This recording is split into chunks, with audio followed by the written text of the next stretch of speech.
सर्वमङ्गलमाङ्गल्यं सर्वकल्याणकारकं प्रधानं सर्वधर्माणां जिनं जयतु शासनम्। मैं नमो तीर्थनायक को, नमो ओंकार वाणी को, नमो उन कुंद प्रभु को जिन्होंने ओंकार धारण की। अहो उपकार जिनवर का, कुंद का दिव्य वाणी का, जिन कुंद ध्वनि दाता उनका हान स्वामी का। नमयूण जिणम वीरम अनंत वर्णान दंसन सहावम। गोक्षामि संनियम सारम केवली शुद्ध केवली भणिदम। स्वाध्याय अपने नियम सार जी परमागम की चल रही है।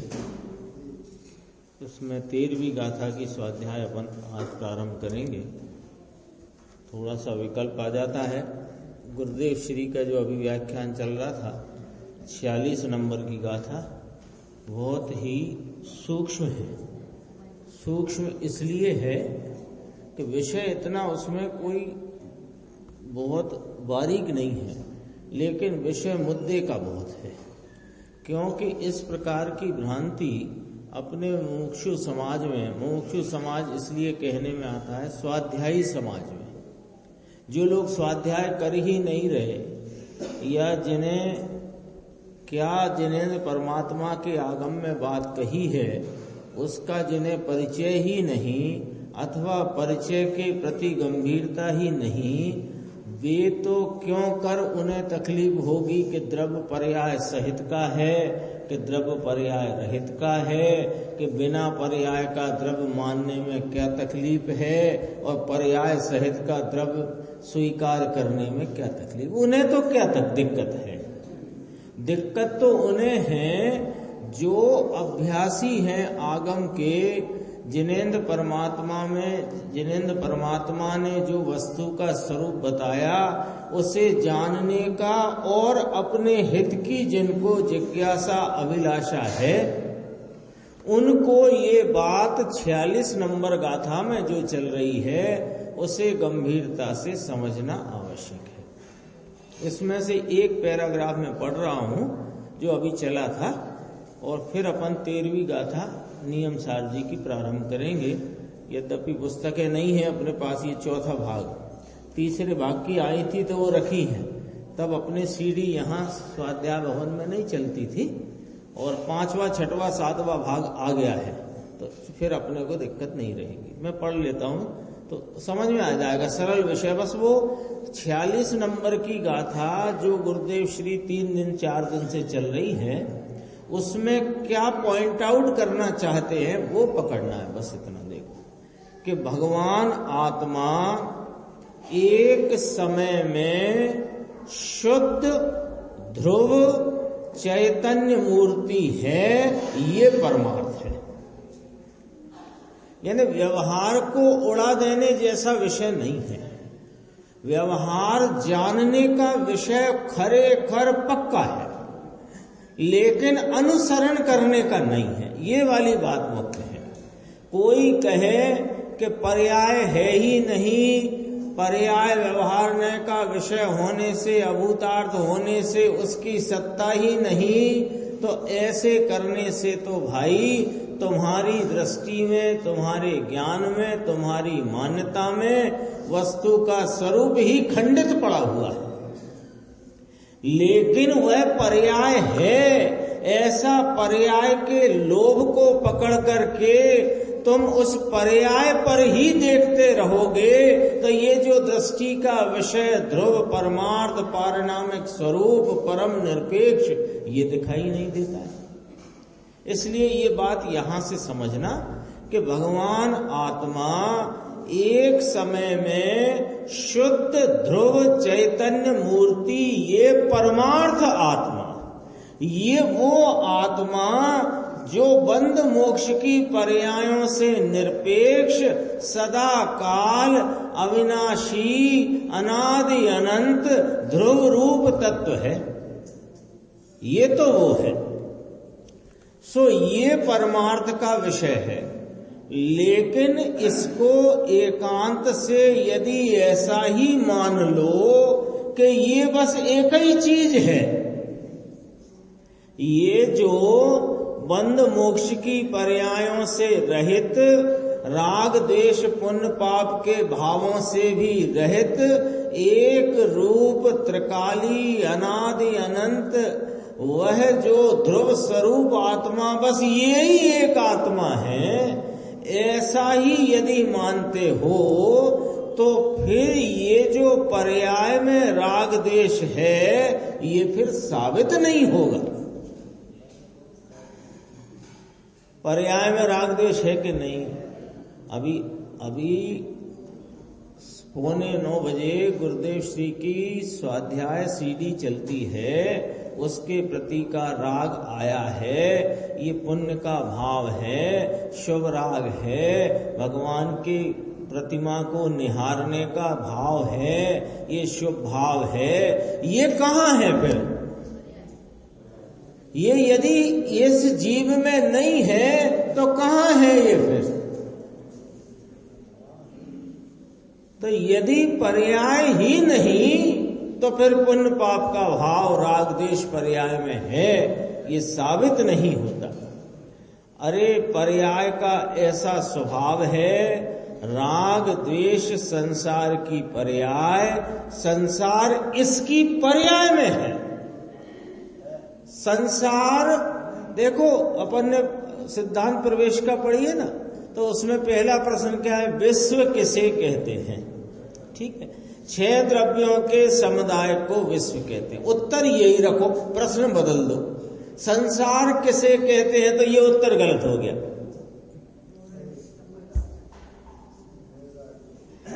उत्तर गलत हो गया।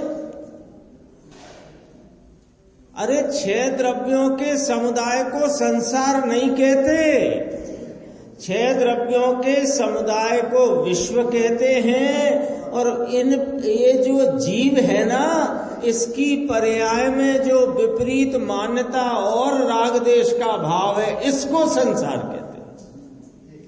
तो संसार कहाँ साबित होगा? लोकाकाश में कि जीव की पर्याय में? राग द्वेष संसार की पर्याय, संसार इसकी पर्याय में है।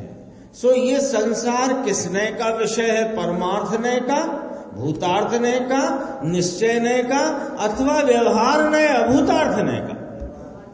व्यवहार ने का विषय। तो व्यवहार ने का विषय संसार है, ऐसा साबित करना पड़ेगा। ये हम सब बैठे हैं ना, तो बैठे हैं तो सब बीतराग बैठे हैं क्या? राग है कि नहीं पर्याय में? तो राग है तो कहाँ है वो? मंदिर में राग है, बेंच में, चटाई में, पुस्तक में, जिनवाणी में, अलमारी में, कपड़ों में, घर में, कुटुंब में, कहाँ किसमें राग वर्तता? राग जीव की पर्याय में वर्तता है, ये व्यवहार नय का विषय है और ये साबित करना पड़ेगा। साबित करना पड़ेगा कि जीव की पर्याय में, संसार अवस्था में राग है। तो व्यवहार में साबित हुआ कि नहीं हुआ? तो व्यवहार नय का विषय संसार है, ऐसा साबित करना पड़ेगा, देखना पड़ेगा, इसको जानना पड़ेगा। हवाई जहाज होने से कुछ नहीं होगा, है ही नहीं सब। पर्याय तो है ही नहीं। अरे पर्याय किसने कहा नहीं है? पर्याय पर्याय में है, पर्याय दृष्टि के विषय में नहीं है। लेकिन द्रव्य बिना पर्याय का नहीं है। और दृष्टि के विषय में पर्याय देखने जाओगे तो पर्याय दृष्टि रहोगे, द्रव्य दृष्टि कहां से? कितने लॉजिक हैं, चारों तरफ से न्याय खिल करके आते हैं। और वो गुरुदेव श्री अपने व्याख्यान में सारी बातें करते हैं। बहुत देखना पड़ेगा, इसको जानना पड़ेगा, और संसार के अभाव करने का यानी मोक्ष प्राप्ति का प्रयत्न भी है कि नहीं? प्रयत्न होता है कि नहीं होता है? आप और हम यहां क्यों इकट्ठे हुए हैं? संसार अवस्था के अभाव के लिए और मोक्ष अवस्था की प्राप्ति के लिए प्रयत्न करने इकट्ठे हुए हैं कि नहीं हुए हैं? तो प्रयत्न भी है कि नहीं है? तो प्रयत्न द्रव्य है कि पर्याय है? प्रयत्न पर्याय है। ये प्रयत्न करना, ये मोक्ष मार्ग का पर्याय, ये व्यवहार है, ये भेद है ना। भेद क्या है? भेद है, देखो कैसा भेद है कि पूर्व की पर्याय में मोक्ष मार्ग रूप भाव नहीं था, अगली पर्याय में मोक्ष मार्ग क्या है ये जानने का भाव हुआ, उससे अगली पर्याय में वस्तु का आलम्बन होकर मोक्ष मार्ग हुआ। तो ये तीन पर्यायों में तीन प्रकारता है कि नहीं है? एक संसार पर्याय में डूबा हुआ, फिर मोक्ष पर्याय के प्रयत्न के लिए तत्पर हुआ, फिर मोक्ष मार्ग क्या है ये जानने में तत्पर हुआ, फिर मोक्ष मार्ग को जानता हुआ मोक्ष मार्ग में प्रवर्तित हुआ। तो भेद पड़े कि नहीं पड़े? तो भेद पड़े तो भेद निश्चय का विषय नहीं, भेद व्यवहार का विषय। तो व्यवहार है कि नहीं? कितना गंभीर विषय चला। 114 नंबर से ही चल रहा है ये। 114 नंबर का प्रवचन 2 दिन चला, 3 दिन चला, अपने एक बार रिपीट हुआ। 115 नंबर का आधा आज चला, आधा कल चलेगा। जो नहीं सुनते उन्हें सुनने आना चाहिए। थोड़ा जल्दी उठ जाओ, सुबह कुछ भी करो लेकिन सुनो, मत करो दूसरे काम, बाद में कर लो वे काम। जमता नहीं है, रुचता नहीं है, ये तब तक नहीं रुचेगा जब तक सुनोगे ही नहीं। सुनोगे तो रुचेगा ना, सुनने आओगे ही नहीं, सुनने दोगे ही नहीं इसमें, तो कैसे रुचेगा? बहुत ही गंभीर है। पूज्य गुरुदेव श्री का एक एक शब्द इतना कीमती है कि वर्तमान में इस जिन शासन की प्रभावना में यदि कोई कीमती भाव है तो ये है, इसके अलावा कुछ नहीं। ऐसा है ये। एक एक पैरा ऐसे लगता तो ये है कि इस प्रवचन को दोबारा पूरा का पूरा यहां सुने और अपन यहां पर उस पर चर्चा करें आपस में स्वाध्याय में, लेकिन फिर ये रुक जाएगा। क्योंकि गुरुदेव श्री आधा घंटा में जितना बोलते हैं उस पर चर्चा करने 4 घंटे चाहिए पूरे पे। तो अपन तो मुख्य बात यहां देखो लेते हैं इसमें से। तो ये बात पकड़ में आ गई कि नहीं आ गई कि पर्यायों में भिन्न भिन्न प्रकारता है और द्रव्य में भिन्न भिन्न प्रकारता नहीं है। ये बात पकड़ में आ गई ना। तो द्रव्य में भिन्न भिन्न प्रकारता नहीं है तो द्रव्य निश्चय का विषय है और भिन्न भिन्न प्रकारता है ये व्यवहार का विषय है। सीधी सीधी साफ सुथरी बात है। देखो, मोक्ष मार्ग की पर्याय वो व्यवहार है, भेद है ना। अब जरा लाल बत्ती जलेगी। अब पुस्तक तो नहीं है सबके पास, लेकिन फिर भी थोड़ा ध्यान से सुनना। भेद है ना, तो भेद का मतलब ये नहीं है कि व्यवहार से लाभ होता है। व्यवहार यानी पर्याय, पर्याय यानी विविध रूपता, विविध रूपता मानी भेद, भेद है तो इस भेद से लाभ होता है, ये वाली बात नहीं, ये नहीं है। भेद से भेद है ना तो व्यवहार से लाभ, ऐसा नहीं, किंतु ये पर्याय अंश है, इसको व्यवहार जानना चाहिए। व्यवहार दिखाया है भगवान ने कि ये है, भगवान ने दिखाया ना व्यवहार, तो भगवान ने व्यवहार दिखाया है कि ये है ही नहीं, किसने कहा?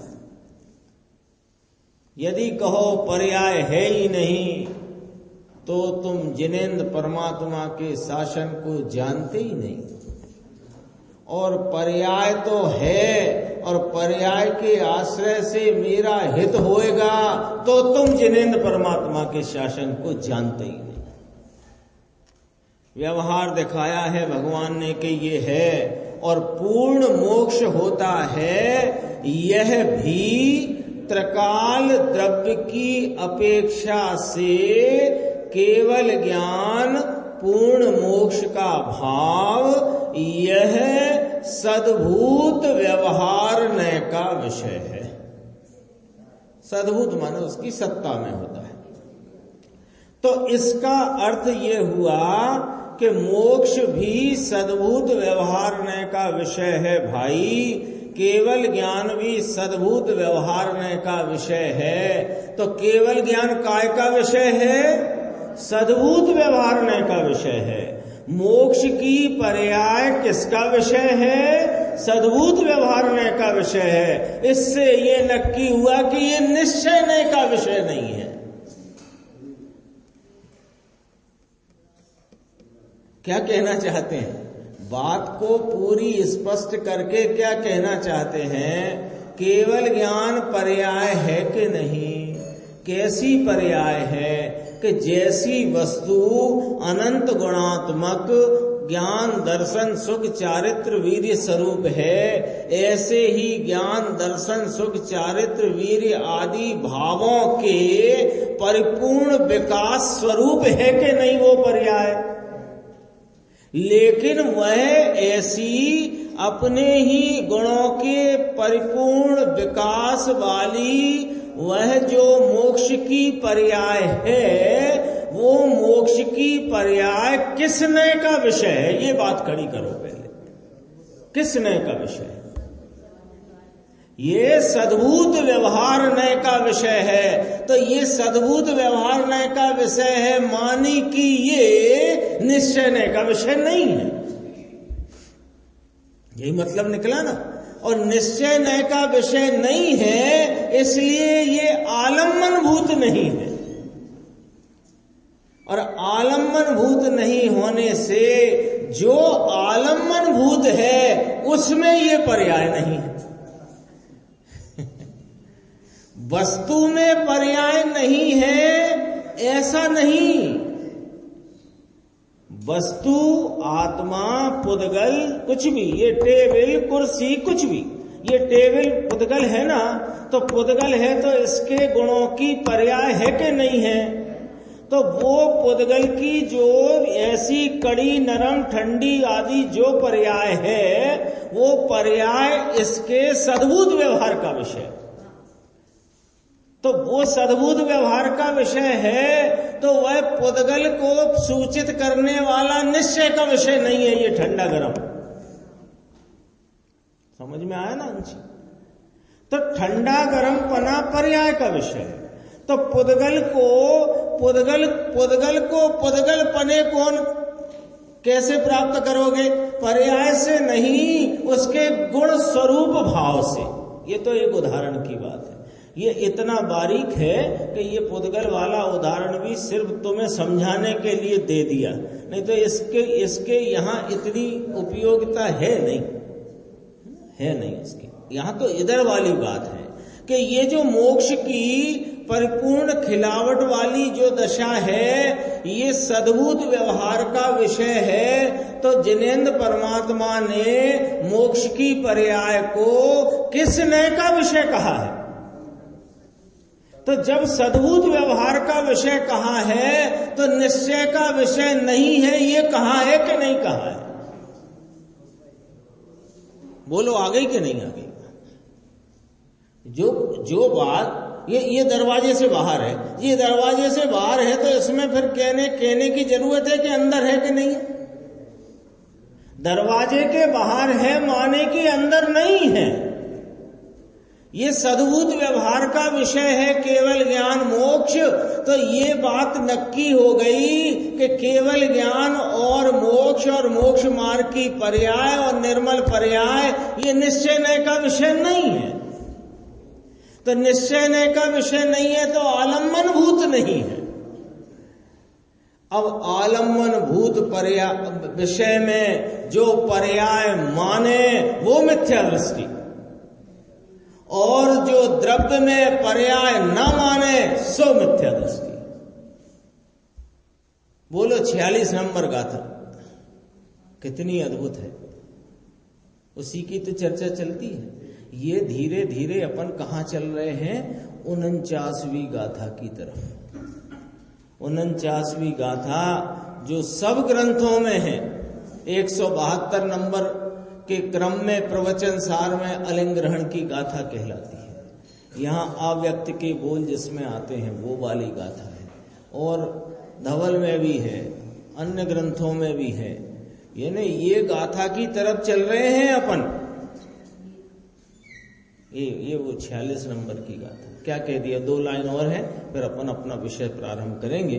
देखो, केवल ज्ञान भी सद्भूत व्यवहारने का विषय है, निश्चय का विषय नहीं। यदि इसे निकाल दोगे तो केवल ज्ञान की पर्याय द्रव्य में है ऐसा सिद्ध नहीं होएगा, और पर्याय बिना का द्रव्य सिद्ध रहेगा नहीं, तो फिर द्रव्य अवस्तु हो जाएगी।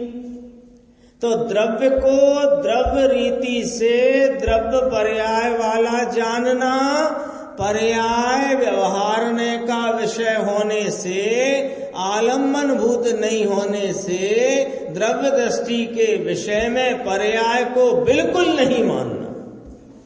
ये है समय सारजी परमागम में आचार्य कुंद का उपदेश। ये है।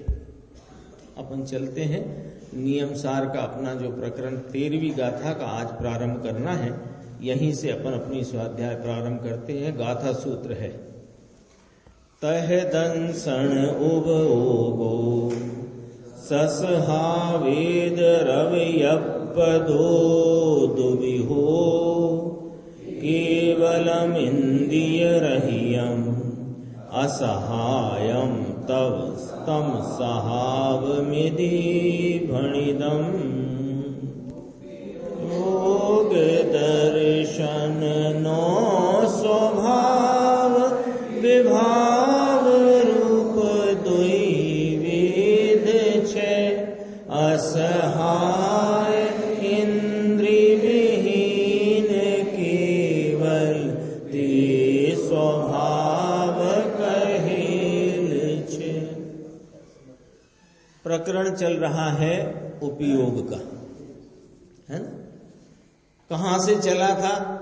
जीवो पुद्गल काया, जीव पुद्गल धर्म अधर्म आकाश काल जगत में 6 द्रव्य कहे गए हैं। उसमें जीव की व्याख्या प्रारंभ करी। जीव उपयोग स्वरूप है, उपयोग की व्याख्या करी। उपयोग किसको कहा? चैतन्य के अनुविधायी परिणाम को अथवा चैतन्य के अनुवर्ती परिणाम को उपयोग कहते हैं। उसके भेद शुरू हुए। चार्ट अपना यहाँ लगा हुआ है, जिसका लगा है वो निकाल लो, जिसका धुल गया तो दोबारा बनाओ। लगा तो यही है, यहाँ ऐसे ही लगता है अपने आप, बिना लिखा हुआ लगता है, लगा है ना। तो ज्ञान उपयोग और दर्शन उपयोग 2 भेद कहे। ज्ञान उपयोग की व्याख्या करते बहुत भेद उसमें चले।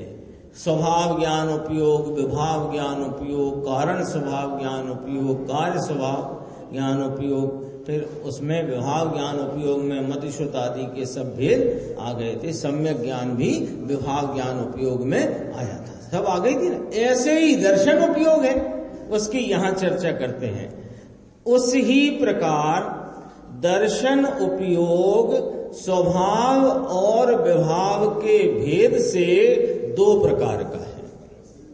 जो केवल इंद्रिय रहित और असहाय है वह स्वभाव दर्शन उपयोग कहा गया है।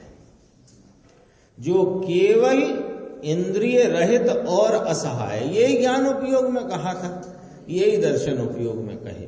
किसके? स्वभाव ज्ञानोपयोग का कहा था, यहां स्वभाव दर्शन उपयोग का कहा। टीका में इसके और भेद दो करेंगे। स्वभाव दर्शन उपयोग के दो भेद करेंगे, कारण स्वभाव दर्शन उपयोग और कार्य स्वभाव दर्शन उपयोग। देखते हैं अपन, देखो टीका की पहली लाइन यानी गाथा का मथाला उत्थानी का, यह दर्शन उपयोग के स्वरूप का कथन है। जैसे ज्ञान उपयोग बहुविध भेद वाला है, जैसे ज्ञान उपयोग के संदर्भ में बहुत भेदों की बात की गई थी, ऐसे दर्शन उपयोग भी वैसा ही है। बहुत भेद, वैसा ही है माने ज्ञान उपयोग जैसा नहीं, बहुत भेद वाला है, बहुत भेद वाला है। वहां प्रथम उसके दो भेद हैं, स्वभाव दर्शन उपयोग और विभाव दर्शन उपयोग। स्वभाव दर्शन उपयोग भी दो प्रकार का है, कारण स्वभाव दर्शन उपयोग और कार्य स्वभाव दर्शन उपयोग। इसमें ज्यादा चर्चा की आवश्यकता नहीं है, क्योंकि अपनी इसमें यद्यपि आ रही है नीचे, पर यहाँ इतना संक्षेप में अपने सामने जो विषय आ गया, यानी वो ज्ञान उपयोग वाला चार्ट तो ख्याल में है ना, उसे मिटाना मत, साइड में कर लो और बगल में अब ये दर्शनों उपयोग का चार्ट बनता है। क्योंकि उसी चार्ट में दर्शनों उपयोग वाला एक कॉलम रह गया था ना, उसके नीचे चलेंगे अपन। तो उसके नीचे क्या आया? स्वभाव दर्शन उपयोग और विभाव दर्शन उपयोग। स्वभाव दर्शन उपयोग के दो भेद, कारण स्वभाव दर्शन उपयोग और कार्य स्वभाव दर्शन उपयोग। बहुत ही सरल, जैसी पहले बात समझी थी वैसी की वैसी है। यहाँ दर्शन उपयोग जो स्वभाव स्वरूप है, जो वस्तु स्वभाव स्वरूप है, जिसके श्रद्धान से कार्य स्वभाव दर्शन उपयोग प्रकट होता है, वो कारण स्वभाव दर्शन उपयोग, और जो कार्य प्रकट हुआ वो कारण स्वभाव दर्शन उपयोग। ऐसा है ना? तो अब यहां पर ये दर्शन कारण स्वभाव दर्शन उपयोग को दो रीति से घटित करेंगे। उसका यहां नाम दे दिया कारण दृष्टि। देखो नीचे टीका में, वहां कारण दृष्टि तो ये जो अपना पहला नंबर, पहला नाम आया ना, कारण स्वभाव दर्शनों उपयोग आया ना, कारण स्वभाव दर्शनों उपयोग, इसी को कारण दृष्टि कहा। कारण दृष्टि, नीचे अपन पहले इसका फुटनोट पढ़ लेते हैं जिससे स्पष्टता होगी। दृष्टि, कारण दृष्टि कहा ना, तो दृष्टि माने दर्शन। दर्शन अथवा दृष्टि के दो अर्थ हैं। एक सामान्य प्रतिभास को दर्शन कहते हैं और एक श्रद्धा को दर्शन कहते हैं। ठीक है ना, कोई उलझन तो है नहीं इसमें। सामान्य प्रतिभास होता है ना, सामान्य प्रतिभास क्या होता है? कोई विषय के संबंध में क्या है, नहीं है, इतना सामान्य। जैसे ये है ना, ये टेबल है, ये ज्ञान उपयोग है, पर है ये दर्शनोपयोग। बस समझना इतना समझना। सामान्य प्रतिभास, सामान्य अवलोकन, सत्ता मात्र अवलोकन, ये दर्शन का एक प्रकार कहा कि सामान्य प्रतिभास, और दूसरा प्रकार कहा श्रद्धा। श्रद्धा को भी दर्शन कहते हैं। तो जहां जो अर्थ घटित होता हो वहां वह अर्थ समझना, समझ गए ना? यहां जो अर्थ घटित होता हो वहां वह अर्थ समझना, और दोनों अर्थ गर्भित होए तो दोनों समझना, दर्शन और श्रद्धा। दर्शन और श्रद्धा, सामान्य प्रतिभास एक प्रकार और श्रद्धा भी दर्शन, दर्शन को श्रद्धा भी कहते हैं। तो दो प्रकार के अर्थ हैं। जहां जो, अब देखो यही समझा देते हैं ये दो कैसे समझना, कि ये जो अपना आत्मा उपयोग स्वरूप है कि नहीं। तो जैसे ज्ञान उपयोग स्वरूप है तो दर्शन उपयोग स्वरूप है कि नहीं। तो दर्शन उपयोग स्वरूप आत्मा, कारण दर्शन उपयोग स्वरूप आत्मा, इसका आलम्बन लेने से जैसे कारण ज्ञान उपयोग स्वरूप आत्मा का आलम्बन से केवल ज्ञान उपजा के नहीं उपजा, आ गई ना वो चर्चा पहले। ऐसे यह कारण स्वभाव दर्शन उपयोग स्वरूप आत्मा कारण तत्व है ना, इसके आलम्बन से केवल दर्शन उपजा। तो ये एक अर्थ हुआ।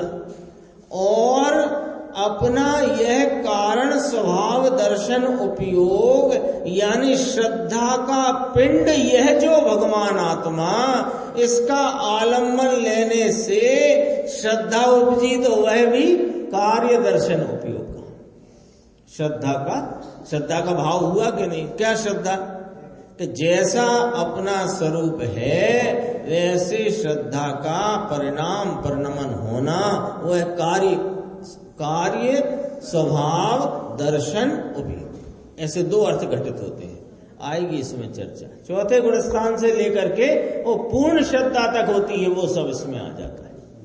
पूर्ण श्रद्धा तो है ही। पूर्णता मतलब वो जो केवल ज्ञान में जो एक बार में पूर्ण होती है, और यहां अपने को वहां तक की ले लेना है। केवल ज्ञान पूर्णता के साथ पूर्ण श्रद्धा तो पूर्ण ही है, लेकिन वहां पर वह जो इसको ही भेद करके वो गाढ़ अवगाढ़ परम अवगाढ़ आदि भेद कर देते हैं, वो कोई जरूरत के नहीं है, उनकी विषय भी नहीं है। बात इतनी है कि श्रद्धा स्वरूप कारण वस्तु का आलम्बन लेने से जो श्रद्धा का भाव होता है वह कार्य स्वभाव ज्ञान उपयोग में घटित होता है। अब देखो जरा, ये थोड़ी बारीक चर्चा आने वाली है, बारीक है चर्चा। देखो, वहां कारण दृष्टि तो सदा पावन रूप और औदयक आदि चार विभाव स्वभाव परभावों को अगोचर ऐसा सहज परम पारिणामिक भाव रूप जिसका स्वभाव है, कोमा अर्धविराम। क्या कहा? कारण दृष्टि कैसी कही यशवंत भाई? सदा पावन रूप, सदा पावन रूप, और अब ये बीच का छोड़ते हैं। सदा पावन रूप सहज परम पारिणामिक भाव रूप जिसका स्वभाव है, और ये स्वभाव औदयक आदि चार विभाव स्वभाव पर भावों को अगोचर है।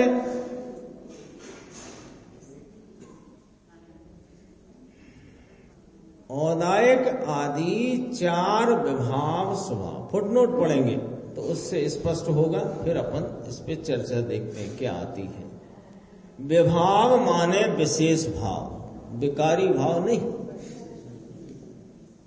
क्योंकि विकारी भाव भी घुस गया इसमें।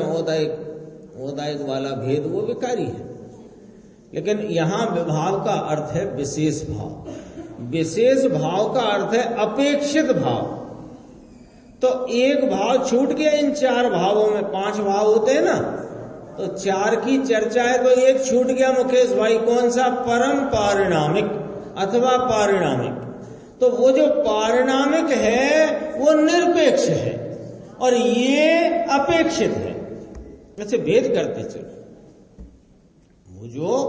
वो जो परम पारिणामिक, देखो उसमें लिखा था सहज परम पारिणामिक भाव रूप। सहज का अर्थ सीधा लगा लो स्वाभाविक, और परम पारिणामिक भाव रूप परम निरपेक्ष भाव जिसमें किसी की अपेक्षा नहीं, ऐसा भाव जिसका स्वभाव है वह कारण दृष्टि, वह कारण दृष्टि। तो ये जो निरपेक्ष है उसको क्या कहा? परम पारिणामिक भाव। तो चार भाव है, वे कैसे हैं? अपेक्षित भाव है। नीचे फुटनोट में है ना, अपेक्षित भाव। खुलासा, औदयिक, औपशमिक, छायोपशमिक और छायिक, ये चार भाव अपेक्षित भाव होने से उनको विभाव स्वभाव परभाव कहा है। कितनी बात कही। औदयिक में समझ लो राग द्वेष आदि भाव। औपशमिक माने जीव का वह भाव जिसमें कर्म के उपशम की अपेक्षा है। और क्षयोपशमिक माने जिसमें कर्म के क्षय और उपशम की अपेक्षा है। और क्षायक भाव कौन सा भाव? कि जीव का वह भाव जिसमें कर्म के क्षय की अपेक्षा है। और परम पारिणामिक भाव, इसमें जीव के इस भाव को, इस त्रिकाली भाव को किसी के अभाव सद्भाव की अपेक्षा नहीं है। तो ऐसा वह कारण दृष्टि स्वरूप सहज परम पारिणामिक स्वभाव भाव, परम निरपेक्ष भाव, ये जो भाव है ये इन चार विभाव भावों को अगोचर। अगोचर शब्द क्या होता है? कि इनसे गोचर नहीं होता। गोचर माने क्या होता है? कि इनसे दिखाई नहीं देता। शब्द तो सरल है पर कभी नया हो, किसी को परिचय में नहीं आया हो। अगोचर माने क्या? आजकल जैसे बच्चे लोग हिंदी कम जानते हैं, इसलिए अगोचर माने क्या?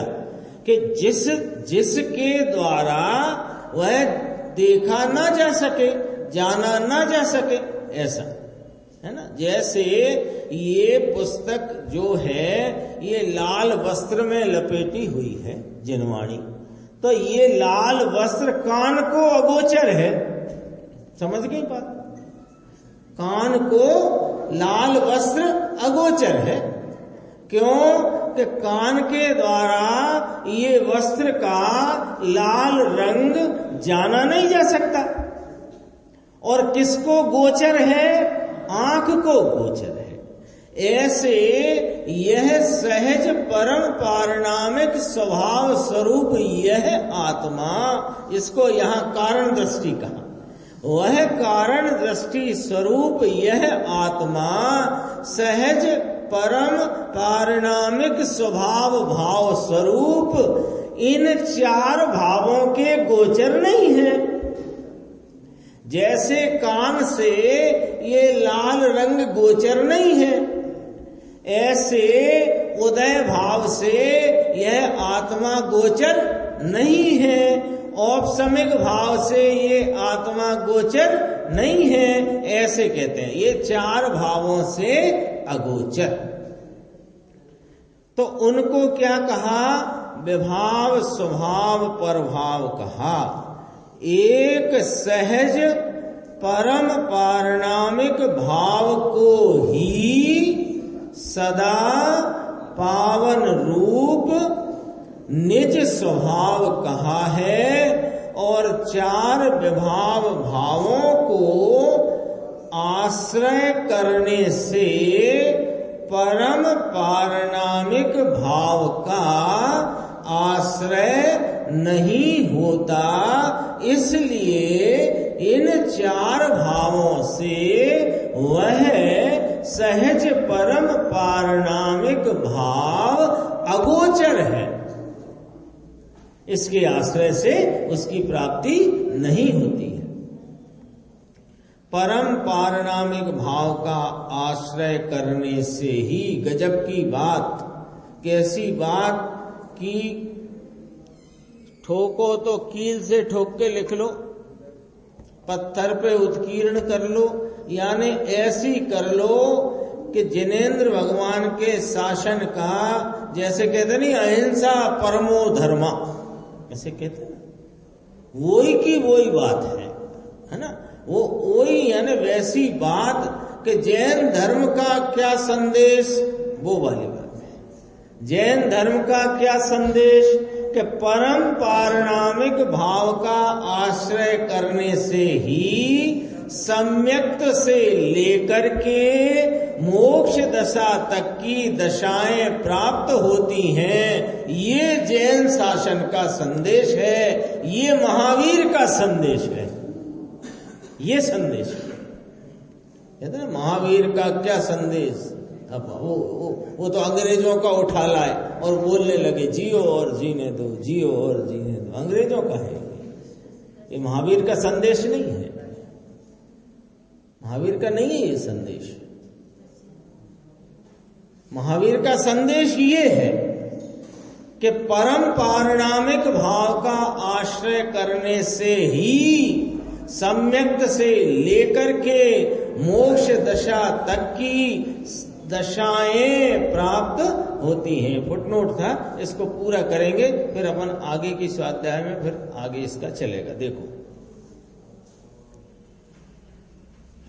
चार विभाव स्वभाव प्रभावों को अगोचर ऐसा सहज परम पारणामिक भाव रूप जिसका स्वभाव है, जो कारण समय सार स्वरूप है। देखो, कारण दृष्टि शब्द लिया है ना। कारण दृष्टि माने दृष्टि का कारण भाव, दृष्टि का यहां लेना श्रद्धा का कारण भाव है ना। ऐसे तो ये जो कारण भाव है वो कौन है? वो सहज परम पारणामिक भाव स्वरूप है, जो कारण समय सार स्वरूप है, निरावरण जिसका स्वभाव है, ज्ञानावरणादिक कर्मों के संयोग काल में भी जिसका निरावरण स्वभाव है, यानी संसार अवस्था में जबकि व्यवहार से संयोग अपेक्षा से ज्ञानावरणादि कर्मों का संयोग इस जीव को दिखाया गया, बताया गया है।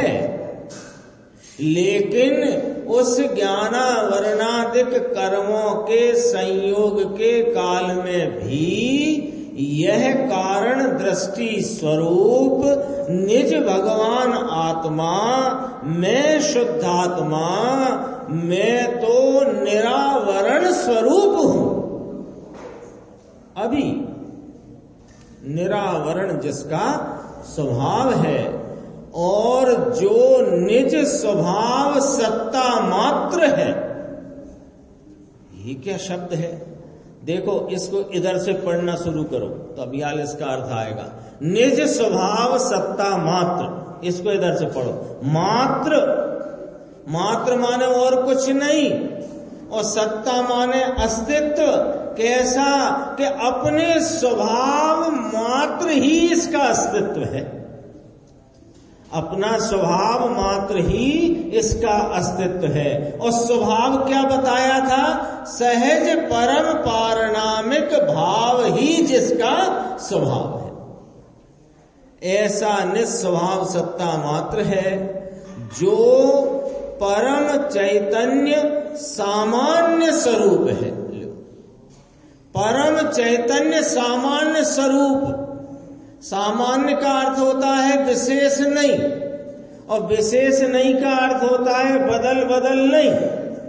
परम चैतन्य सामान्य स्वरूप ध्रुव एक रूप सदा काल ज्यों का त्यों, ऐसा परम चैतन्य सामान्य स्वरूप है जो अकृत्रिम परम स्वयं स्वरूप में अविचल स्थितिमय शुद्ध चारित्र स्वरूप है। अकृत्रिम नहीं बनाया हुआ परम स्वयं स्वरूप में अविचल स्थितिमय शुद्ध चारित्र स्वरूप है। चारित्र जो पर्याय में प्रकटता है वो नहीं, ये स्वभाव से ही ऐसा है कि अपने अनगढ़े हुए अनबनाए हुए परम स्वयं स्वरूप में निश्चल पने अविचल पने टिकने के भाव के स्वभाव स्वरूप है। इसका नाम है शुद्ध चारित्र स्वरूप है, जो नित्य शुद्ध निरंजन ज्ञान स्वरूप है। नित्य माने सदा, शुद्ध माने मिलावट से रहित, निरंजन माने अंजन कालिमा आदि से रहित, ऐसा ज्ञान स्वरूप है। और जो समस्त ये इतने विशेषण किसके आए यशवंत भाई? ये मुझ कारण तत्व के, ये मुझ कारण तत्व के इतने विशेषण। वो गंज में बड़ी सभा लगी और वहां भाई साहब को बुलाया और 10-15 विशेषण भी नहीं दिए, 3-4 ही दिए, 3-4। भाई साहब बहुत दयालु हैं, बहुत सज्जन हैं और जनता की सेवा में सदैव तत्पर रहते हैं। एक एक बोल वो माइक पे बोलने वाला जो कोई भी है वो बोलता जा रहा है और भाई साहब फूलते चले जा रहे हैं, फूलते चले जा रहे, बैठे ही बैठे। ऐसा होता है कि नहीं होता? भाई सभा लगी है और ज्यादा नहीं, 1000-2000 लोग ही हैं और बैठाया है कुर्सी पे और फिर कहा भाई साहब तो बहुत ही समाज सेवी, सबकी सेवा में तत्पर, अत्यंत विनयवान, बहुत दयालु हैं। ये जैसे जैसे बोलते जाते हैं ऐसे ऐसे अंदर फूलते चले जाते हैं। सुनने वाला मतलब जिसके बारे में कहा जा रहा है। ये किसकी चर्चा चल रही थी अभी? ये हमारे लिए मंच सजा है, हमारे अभिनंदन का कार्यक्रम चल रहा है और जिनेंद्र परमात्मा अपने उन आड़तियों के द्वारा, आचार्य भगवंतों के द्वारा ये हमारी तारीफ के पुल बांध रहे हैं। पुल बांध रहे हैं माने वास्तविकता में तारीफ जो हमारी है, जो हमारा स्वरूप है, उसकी यहाँ कथा सुना रहे हैं। तो अंदर में कैसा लगना चाहिए? कम से कम, ज्यादा नहीं तो वैसा तो लगना ही चाहिए। पर यहां ऐसे लगता जाता है। क्यों लगता जाता है? पता नहीं किसकी बात है, इसलिए।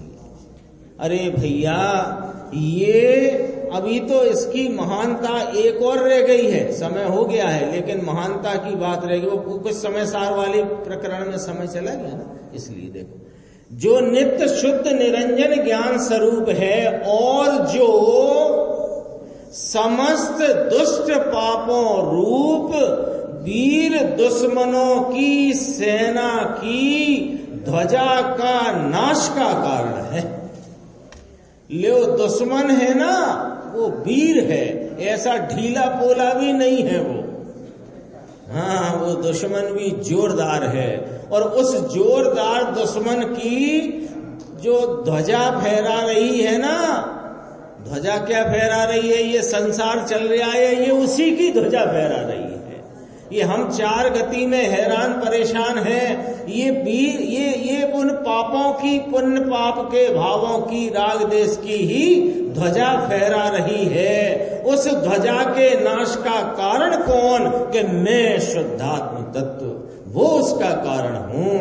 ऐसे आत्मा का खरे खर वास्तव में स्वरूप श्रद्धान मात्र ही है, अर्थात कारण दृष्टि तो वास्तव में शुद्धात्मा की स्वरूप श्रद्धा मात्र ही है। इसमें आगे चर्चा अपन आगे की स्वाध्याय में करेंगे।